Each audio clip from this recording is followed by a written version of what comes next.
Wananchi watano wa kata ya Dabili wilayani Babati mkoani Manyara wamelazwa hospitali baada ya kushambuliwa na kundi la nyuki wakati wakishiriki shughuli za maendeleo za ujenzi wa vyoo vya wanafunzi katika shule ya sekondari Dabili na kusababisha hali ya taharuki. Tukio hilo limetokea wakati wananchi hao walipokuwa wakijitolea nguvu kazi katika ujenzi wa mradi huo unaotengenezwa kwa gharama ya zaidi ya shilingi milioni 150 ya Kitanzania. Kwa majina naitwa Eden Liniaki wa Mandi. Ilikuwa kwenye kazi ya maendeleo. Baada ya hapo wakatokea nyuki wakatushambulia. Ndipo watu wote wakatoroka kwa ajili ya hao nyuki. Nyuki kushambulia watu walioko pamoja inakuwa kawaida, huwa inatokea mara kwa mara. Nyuki walianza kushambulia watu mpaka watu wote walianza kutawanyika na wengine walipelekwa hospitalini. Na hata sijui wengine wametukimbilia wamepotelea porini sababu watu wako wametawanyika kule milimani. Kwa hiyo hali kidogo imekuwa ni baya kwa asilimia fulani, ila sasa labda tutaanza kutafuta wataalamu ili kuwatawanya wale nyuki ili wasije wakaharibu kazi ya maendeleo ya wananchi. Tuliitisha wananchi kwa ajili ya kuja kusafisha eneo na kuchimba msingi.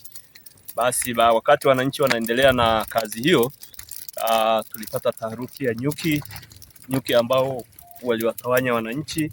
Kwa hiyo ndio taharuki iliyotokea. Wananchi wa kata ya Dabili hususan vijiji vya Sabilo, Mandi na Gidewari, watu walikuja kwa wingi, na kama sio hii taharuki, kazi hii ya kuchimba msingi nina hakika leo ingekamilika. Mimi kwa majina naitwa Shawero.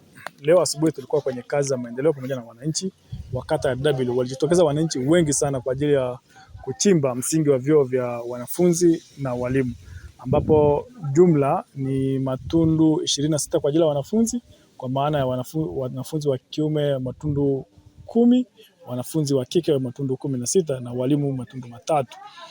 Wananchi walijitokeza wengi sana kwamba kuona jinsi gani walikuwa na uhitaji wa hivi vyoo. Bahati mbaya, wakati tunaendelea na hizo shughuli za kuchimba msingi, nyuki wengi sana walijitokeza, na kama kawaida nyuki wanavyojua wanauma. Basi baadhi ya wanafunzi waliumia na baadhi ya wazazi pia waliumia. Tukawakimbiza hapa zahanati na tumekuja kuwaona. Wengi wamesharuhusiwa na wamepata huduma bora hapa zahanati. Tunamshukuru sana daktari, amewatibu watu kwa muda mwafaka.